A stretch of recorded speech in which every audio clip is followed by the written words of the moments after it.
স্বাগত।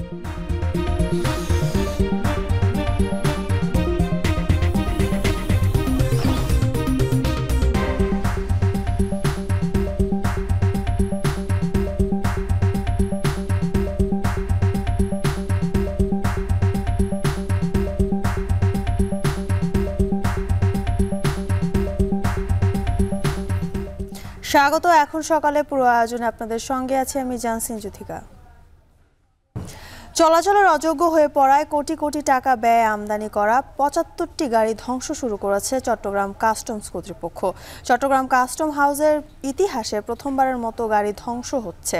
কর্তৃপক্ষ বলছে, খালাস না হওয়া এসব গাড়ি দীর্ঘ সময় বন্দর ও কাস্টম হাউসের নিলাম শেডের জায়গা দখলে রাখায় পণ্য জট তৈরি হচ্ছে। সেই সঙ্গে এসব গাড়িতে জমে থাকা গ্যাস বিস্ফোরণে দুর্ঘটনার আশঙ্কায় থাকায় বিআরটি এর প্রতিবেদনে ভিত্তিতে ধ্বংস করা হচ্ছে এই সব গাড়ি। বিস্তারিত হাজেরা শিউলির প্রতিবেদনে। চট্টগ্রাম কাস্টমস হাউসের নিলাম শেডে স্তূপ করে রাখা লোহার টুকরো, চেসিস, গাড়ির চাকাসহ নানা যন্ত্রাংশ দেখে বোঝার উপায় নেই একসময় এগুলো ছিল সব দামি গাড়ি। অযত্নে বহু বছর পড়ে থাকা এসব গাড়ির একসময় বাজার মূল্য থাকলেও এখন কেবল স্ক্র্যাপ। ব্যাপক আয়োজনে কাস্টমস হাউসে নিলাম শেডে চলছে এমন ৭৫টি গাড়ি ধ্বংসের কর্মযজ্ঞ। এরই মধ্যে ৬০টি গাড়ি ধ্বংসের কাজ শেষ। সবগুলো গাড়ি কাটা শেষ হলে উন্মুক্ত নিলামে ভাঙ্গারি হিসেবে বিক্রি করা হবে। ধ্বংস করতেছে প্রায় ১৫-২০ দিন থেকে আর কি। তো একটা গাড়ি, বড় গাড়িগুলো কাটতে প্রায় 2 দিন লাগতেছে, 2 জন কাটামানের, আর ছোট গাড়ি গেলে একদিনে হচ্ছে আর কি। এলপি মিটার লাগবে, এলপি বোতল লাগবে, অক্সিজেন বোতল লাগবে, এগুলো দিয়ে আমরা টিউব লাগবে, এগুলো দিয়ে আমরা গ্যাস কাটিং করি। ধ্বংস করা গাড়ির মধ্যে আছে jeep, private car, pickup, micro, dump truck, station wagon, sweeper lorry সহ দামি সব গাড়ি। এর আগে খালাস না করা চলাচল অযোগ্য গাড়ির যন্ত্রাংশ কেটে বিক্রি করলেও এবারই প্রথম পুরো ধ্বংসের উদ্যোগ নিল চট্টগ্রাম কাস্টমস হাউস। কর্তৃপক্ষ বলছে, এসব গাড়ি আর সড়কে চলাচলের উপযুক্ত নয় বলে বিআরটিএ প্রতিবেদন দিয়েছে। এ কারণে গাড়িতে জমে থাকা গ্যাস বিস্ফোরণের দুর্ঘটনা এড়াতে ও বন্দরে ইয়ার্ড খালি করে পণ্যজট কমাতে এমন উদ্যোগ। একটা রিস্ক ফ্যাক্টর থেকে যায় যে গ্যাস জমে গাড়িগুলো ধ্বংস হয়ে বন্দরের ভিতরে একটা দুর্ঘটনা ঘটতে পারে। অ্যাট দ্য সেম টাইম বন্দরে ইয়ার্ড খালি করার একটা বিষয় থাকে। সব কিছু মিলিয়ে এটা কমিটির সুপারিশের ভিত্তিতে এবং বিআরটি এর প্রতিবেদনের আলোকে এগুলি ধ্বংস কার্যক্রমের জন্য এসেছে। যদিও বিডাররা বলছে, বিশেষ কমিটি গঠন করে যথাসময়ে নিলামে বিক্রি করা হলে বিপুল অর্থ ব্যয়ে আমদানি করা এসব গাড়ি ধ্বংস করতে হতো না। আমলাতান্ত্রিক জটিলতায় রাজস্ব হারাচ্ছে সরকার। অন্যদিকে ডলার ব্যয় করে আনা গাড়ি ধ্বংস হওয়ায় অপচয় হচ্ছে বৈদেশিক মুদ্রারও। এক্ষেত্রে একেবারে স্ক্র্যাপ না করে ইঞ্জিন সহ বিভিন্ন যন্ত্রাংশ আলাদা করে বিক্রি করা হলে সরকার ভালো রাজস্ব পেত বলে মনে করেন তারা। নিলাম শাখা যখন ভিতরে ছিল, বন্দরের ভিতরে, তখন কিন্তু প্রায় 18 থেকে 21টা গাড়ি বিক্রি করছে কাস্টম কর্তৃপক্ষ, ধ্বংসের গাড়ি। আমরা ওগুলো ওখানে কেটে, এভাবে কেটে পার্ট করে পার্টসগুলো আলাদা করে নিয়ে গেছি। এটা তো এমন করলো সরকারও রাজস্ব থেকে বঞ্চিত হলো, আমরা ব্যবসায়ীরাও। কর্তৃপক্ষ বলছে, ধ্বংস করা গাড়িগুলো 15 থেকে সর্বোচ্চ 30 বছরের পুরানো। এরই মধ্যে অনেক গাড়ি এসেছে আমদানি নীতি লঙ্ঘন করে। বাণিজ্য মন্ত্রণালয় ছাড়পত্র না দেওয়ায় এসব গাড়ি নিলামে বিক্রি সম্ভব হয়নি। এছাড়া কোনো গাড়ি নিলামে দর কম পড়া সহ নানা জটিলতায় বিক্রি সম্ভব হয়নি।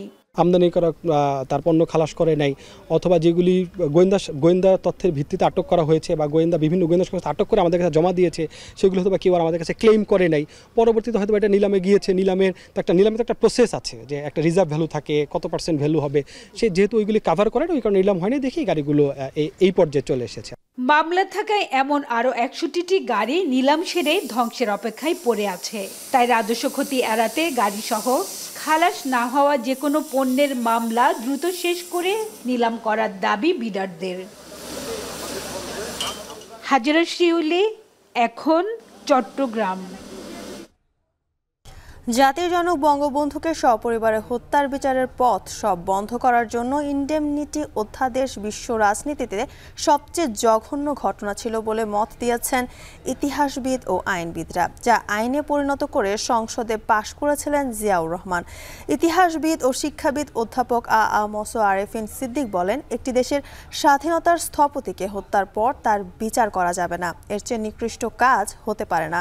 আর অ্যাটর্নি জেনারেল বলেন, খুনিদের রক্ষার জন্য ইনডেমনিটি অধ্যাদেশ ছিল বঙ্গবন্ধু হত্যার বিচারের একমাত্র বাধা। বিস্তারিত জানাচ্ছেন জাহিদ হাসান।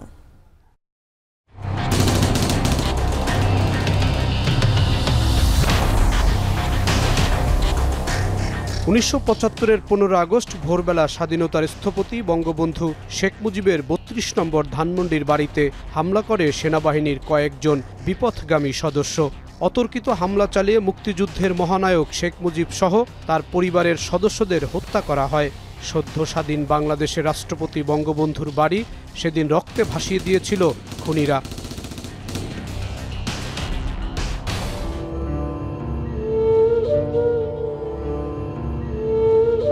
অদ্য সকাল হতে খন্দকার মুশতাক আহমদের বলিষ্ঠ নেতৃত্বে সামরিক বাহিনী ক্ষমতা দখল করিয়াছে। বঙ্গবন্ধুকে হত্যার পরপরই দেশের ক্ষমতা গ্রহণ করে খন্দকার মোশতাক আহমেদ।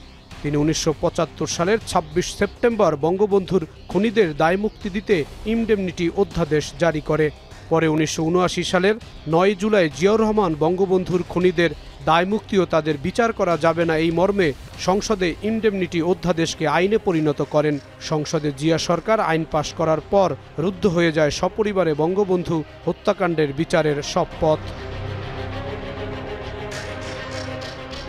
দীর্ঘ 21 বছর পর 1996 সালে শেখ হাসিনা সরকার গঠন করলে সংসদে ওই বছরের 12 নভেম্বর ইনডেমনিটি অধ্যাদেশটি বাতিল করা হয়। উন্মুক্ত হয় বঙ্গবন্ধুর বিচারের দ্বার। ধানমন্ডি থানায় করা মামলায় 1998 সালে 8 নভেম্বর 15 জনকে ফাঁসির দণ্ড দেয় বিচারিক আদালত। 2011 সালে বিএনপি জামাত ক্ষমতায় আসলে আবারও বিচার কাজ বন্ধ হয়ে যায়। জিয়া এবং মুশতাকের মার্শালের সময়ে ইন 1975 12টি অর্ডিন্যান্স জারি করা হয়েছিল। 2010 সালে সুপ্রিম কোর্ট সংবিধানের 5ম সংশোধনী অবৈধ ঘোষণা করলে বঙ্গবন্ধু হত্যাকাণ্ডের বিচার দ্রুত শেষ হয়। 5ম সংশোধনীতে ইনডেমনিটি অধ্যাদেশটি যুক্ত করা হয়েছিল। পরে আপিল শেষে বহাল রাখা হয় 12 আসামির মৃত্যুদণ্ডের রায়। বঙ্গবন্ধু হত্যার বিচারের পথ আইন করে বন্ধ করা ছিল স্বাধীনতার পরাজিত শক্তির রাজনৈতিক উচ্চবিলাস। কারো হত্যার বিচার করা যাবে না এ ধরনের আইন ইতিহাসে বিরল। এভাবেই ইনডেমনিটি অধ্যাদেশকে তুলে ধরেন অধ্যাপক আরিফিন সিদ্দিক। আমাদের পবিত্র সংবিধানে যে সংবিধান হচ্ছে 30 লক্ষ মানুষের রক্তের বিনিময়ে অর্জিত সংবিধান, সেই সংবিধানকে কলঙ্কিত করা হলো। সেই সংবিধানকে এমনভাবে কলঙ্কিত করা হলো যে যার কারণে আমরা পরবর্তী একটা দীর্ঘ সময় 21 বছরের বেশি যে বঙ্গবন্ধুর হত্যাকাণ্ডের বিচার তো দূরের কথা, হত্যাকাণ্ড যে ঘটেছে এটার জন্য কোনো মামলা পর্যন্ত করা যায় না। এই একটা অবস্থা ছিল দুঃখজনক। যিনি আমাদেরকে এই রাষ্ট্র দিয়ে গেছেন তার হত্যাকাণ্ড, তার পরিবারের মানুষের হত্যাকাণ্ড, তার সঙ্গে জড়িতদের বিচার করা যাবে না, এটা কখনো হতে পারে? অচিন্তনীয়। একজন মানুষকে হত্যা করা হয়েছে, আমরা বুঝতে পারি যে হত্যাকারীরাই পরবর্তীতে দায়িত্বে এসেছে। বঙ্গবন্ধুর হত্যার আসামিদের বিচার করার জন্য বিচারপতি পাওয়া যাচ্ছিল না। আইন করে বিচার বন্ধ করা ছিল বিচার বিভাগের জন্য কালো অধ্যায়, জানালেন অ্যাটর্নি জেনারেল। দুনিয়ার কোথাও এই ধরনের আইন নাই যে আইনের মাধ্যমে একটি ফৌজদারি অপরাধকে বিচারের আওতা থেকে বহির্ভূত রাখা হয়। এই ধরনের আইন পৃথিবীর কোথাও নাই।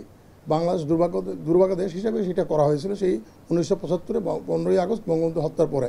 যে আইনটা ওরা করেছিল যে মানবতা বিরোধী আইন যেটাকে বলা যায়, যেটা মানুষের মৌলিক অধিকার হচ্ছে বিচার পাওয়ার অধিকার, সেই অধিকারকে তারা কেড়ে নেওয়ার চেষ্টা করেছিল যে আইন দ্বারা, সেই আইনটাকে বাতিল করা হয়। সরকার পরিবর্তনের পর শুধুমাত্র একজন বিচারকের অভাবে মামলাটি 5টি বছর ঝুলেছিল, শুনানি হয়নি। ইনডেমনিটি অধ্যাদেশ বাতিল করে বিচার করা হলো বঙ্গবন্ধুর আত্মস্বীকৃত খুনি কর্নেল ডালিম, মেজর রাশেদ, মেজর নূর, আব্দুর রশিদ ও মোসলেম উদ্দিনকে দেশে ফিরিয়ে শাস্তি কার্যকর করা যায়নি। তারা বিশ্বের বিভিন্ন দেশে পালিয়ে রয়েছেন। জাহিদ হাসান, এখন ঢাকা। এখন সকালে নিচ্ছে একটা বিরতি, ফিরছে একটু পরেই।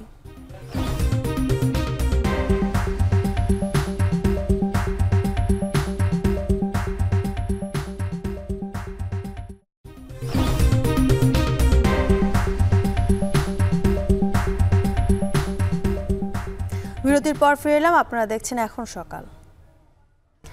সারা বছর সবজি চাষ করায় নাটোরের 15টি গ্রাম এখন পরিচিত সবজি গ্রাম হিসেবে। নিজেদের ভাগ্য বদলের পাশাপাশি অর্থনীতিতে বড় ভূমিকা রাখছেন সবজি গ্রামের কৃষকরা। ক্ষেতের পাশে পাইকারি আড়ত গড়ে ওঠায় কোনো ঝামেলা ছাড়াই উৎপাদিত সবজি বিক্রি করছেন তারা। স্থানীয় চাহিদা মিটিয়ে এখানকার সবজি যাচ্ছে রাজধানীতেও।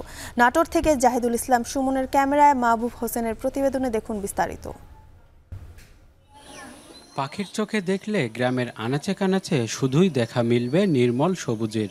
ক্ষেতের পর ক্ষেত জুড়ে চাষ হচ্ছে নানা ধরনের সবজি। বাড়ির চারপাশে ও উঠোনে যার যেটুকু জায়গা রয়েছে পুরোটা জুড়েই করছেন সবজি চাষ। নাটোর সদর উপজেলার ফতেঙ্গাপাড়া গ্রামের সবজি চাষি বকুল মিয়া। চাষ করা চিচিঙ্গা ক্ষেতের যত্ন নিচ্ছেন তিনি। শীতের আগে চিচিঙ্গা তুলে একই জমিতে করবেন শিমের আবাদ। এরপরে আমরা সিম লাগাবো প্রত্যেক জমিতেই। এর মধ্যে বরবটি কিছু আছে, বরবটির মধ্যে সিম লাগাবি। কারো 3 আবাদ, কারো 2 আবাদ। বছর শেষে দেখা যাচ্ছে 1-1.5 লক্ষ টাকা, 2 লক্ষ টাকা বেচা কেনা হয়। জেলার সবজির চাহিদার অন্তত 50% পূরণ করে সদর উপজেলার ফতেঙ্গাপাড়া, লালমণিপুর, দত্তপাড়া সহ অন্তত 15টি গ্রামের মানুষ। এসব গ্রামের চাষিরা কাঁকরোল, চিচিঙ্গা, ঢেঁড়স, পটল সহ অন্তত 8 থেকে 10 ধরনের সবজি চাষ করেন তারা। সবজি গ্রামের অন্তত 80% মানুষ সবজি চাষের উপর নির্ভরশীল। শতকরা প্রায় 80% কৃষক সবজি চাষ করে এবং এখানে বিভিন্ন ধরনের সবজি চাষ করা হয়, যেমন কাঁকরোল, চিচিঙ্গা, তরই। আমাদের বর্তমান নাটোর সদরে কৃষির উপরে নির্ভরশীল। আমাদের এই গ্রামের সবাই সবজির আবাদটা বেশিরভাগ করে, 80% লোক। আর 20% ধরেন চাকরি বাকরি আছে, ওরা চাকরি বাকরি করে। সবজি গ্রামের চাষিদের ভাবতে হয় না বেচা বিক্রি নিয়ে। ক্ষেতের পাশেই আড়ত গড়ে উঠায় জমি থেকে সবজি তুলে তা আড়তে বিক্রির জন্য নেন চাষিরা। কোনো ধরনের ঝক্কি ঝামেলা ছাড়াই চলে বিক্রি। আগে হাট বাজারে লিয়ে যায় বিক্রি করতো মানুষে, এখন এই রাস্তাঘাটগুলো হওয়ার কারণে আমরা এখানে আড়ত দিছি, মানুষের আর হাটে যাইতে হয় না। কৃষকরা হলো জমি থেকে ফসল এনে আমার কাছে বিক্রি করে।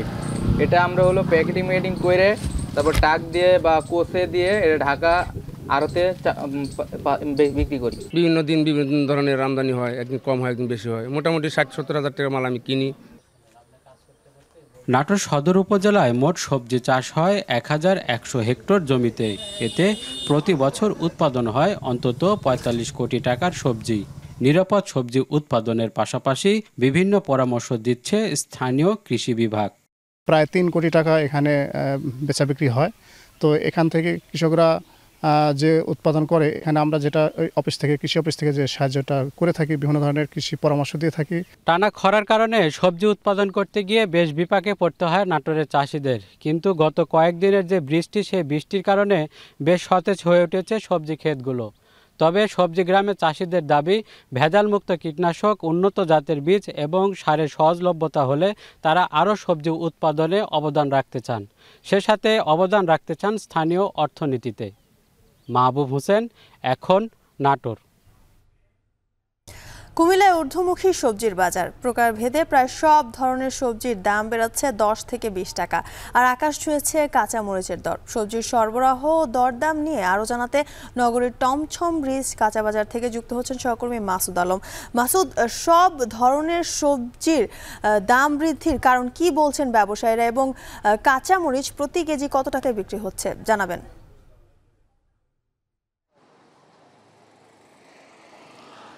জ্যোতিকা, কাঁচামরিচ আসলে দু ধরনের রয়েছে। যেগুলো কালো বেগুনি কালারের যে মরিচগুলো, সেগুলো 400 টাকায় বিক্রি হচ্ছে। সে সঙ্গে যেগুলো সবুজ কালারের যে মরিচগুলো, সেগুলো বিক্রি হচ্ছে 320 টাকা থেকে 380 টাকা পর্যন্ত। মানে বলা যায় প্রায় 400 টাকায় বিক্রি হচ্ছে যে কাঁচামরিচগুলো।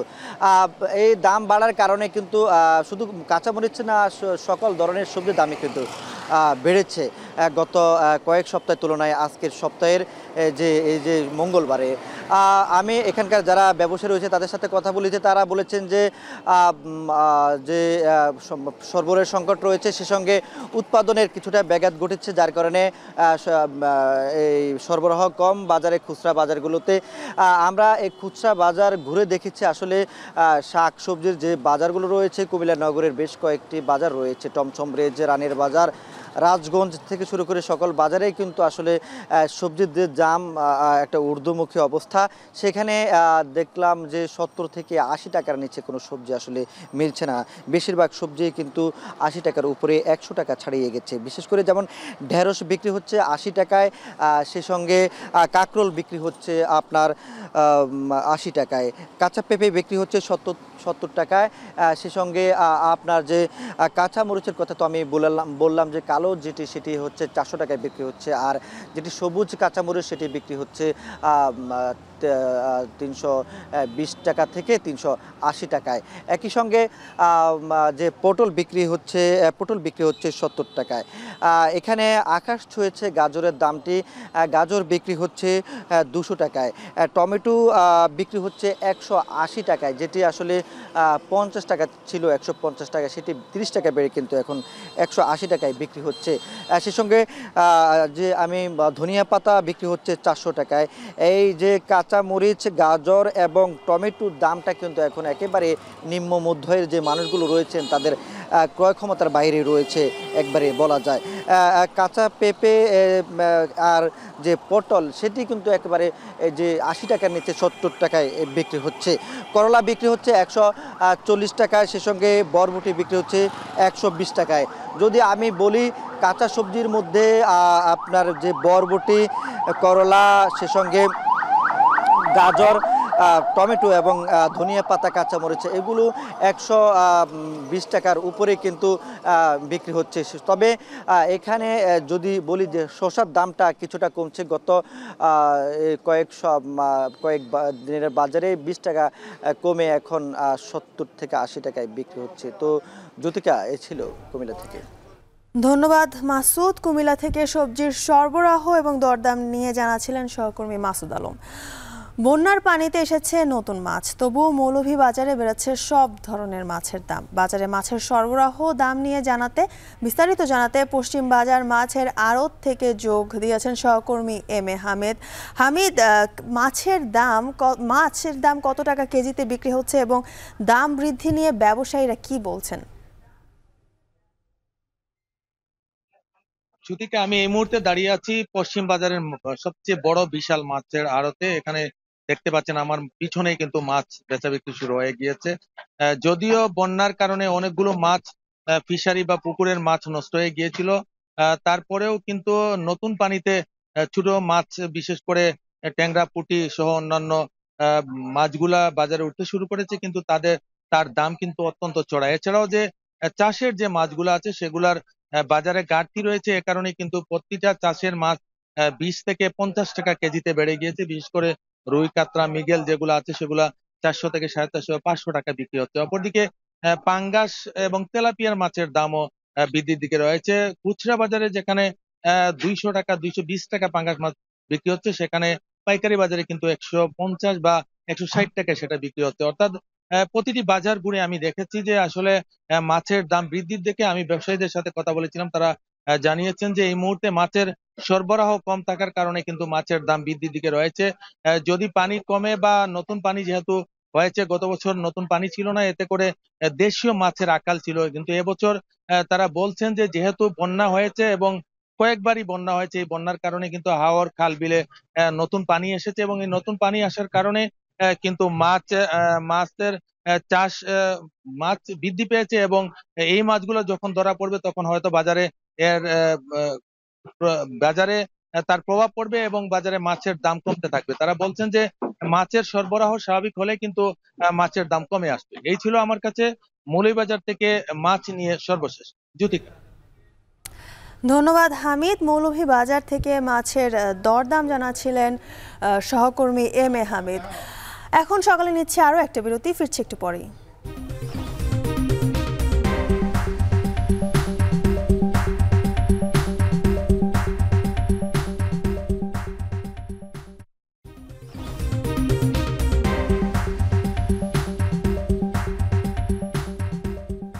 বিরতির পর ফিরে এলাম, আপনারা দেখছেন এখন সকাল। ভারতের প্রধানমন্ত্রী নরেন্দ্র মোদীর রুশ সফর নিয়ে আন্তর্জাতিক মহলে শুরু হয়েছে আলোচনা সমালোচনা। বলা হচ্ছে, চীনের বিরুদ্ধে অবস্থান ধরে রাখতে যুক্তরাষ্ট্র ও রাশিয়া উভয় দেশের সঙ্গেই সুসম্পর্ক বজায় রাখছে নয়াদিল্লি। জাহানারা ভুঁইয়ার প্রতিবেদনে দেখুন বিস্তারিত। রুশ প্রেসিডেন্ট ভ্লাদিমির পুতিনের সঙ্গে দেখা করতে রাশিয়া সফরে ভারতের প্রধানমন্ত্রী নরেন্দ্র মোদী সবশেষ 2019 সালে মস্কো গিয়েছিলেন তিনি। তার এবারের সফরের মূল এজেন্ডা সামরিক, অর্থনৈতিক ও জ্বালানি খাতে পারস্পরিক সহায়তা বাড়ানো। নরেন্দ্র মোদীর রাশিয়া সফর নিয়ে এরই মধ্যে আন্তর্জাতিক মহলে শুরু হয়েছে আলোচনার সমালোচনা। সেই পরিপ্রেক্ষিতে এ নিয়ে এক প্রতিবেদন প্রকাশ করেছে মার্কিন সংবাদ মাধ্যম দ্য নিউ ইয়র্ক টাইমস। এতে বলা হয়, রাশিয়ার উপর পশ্চিমা নিষেধাজ্ঞা থাকা সত্ত্বেও দেশটিকে সমর্থন দিচ্ছে ভারত। মোদীর এবারের সফরে দুদেশের সম্পর্ক আরও ভালো হবে বলে ধারণা করা হচ্ছে। প্রতিবেদনে আরও বলা হয়, ভারত তার পররাষ্ট্রনীতিতে অনড়। ইউক্রেনে হামলার জেরে রাশিয়াকে পশ্চিমারা গোটা বিশ্ব থেকে আলাদা করার চেষ্টা করলেও ভারত সবসময় দেশটির পাশে থেকেছে। রাশিয়া থেকে তেল রপ্তানি করেছে নয়াদিল্লি। শুধু ভারতই নয়, দক্ষিণ এশিয়া দেশগুলো স্বল্প মূল্যে রাশিয়া থেকে তেল কিনেছে। অপরদিকে ভারতকে অস্ত্র গোলাবারুদ সরবরাহ করেছে রাশিয়া, যা ভারত চীন সীমান্তের নিরাপত্তায় গুরুত্বপূর্ণ ভূমিকা রাখছে। চীনকে রুখতে রাশিয়া ও যুক্তরাষ্ট্র উভয় দেশের সঙ্গেই সুসম্পর্ক বজায় রাখছে নয়াদিল্লি। আর এমন সময় পুতিন ও মোদি বৈঠক করছেন যখন ওয়াশিংটনে ন্যাটোর শীর্ষ নেতারা সম্মেলনে মিলিত হচ্ছেন, যেখানে ইউক্রেনের নিরাপত্তায় আরও অস্ত্র সহায়তার ঘোষণা আসতে পারে। জাহানারা ভুঁইয়া, এখন বিশ্ব। এই ছিল এখন পর্যন্ত, শেষ করছি এখন সকাল।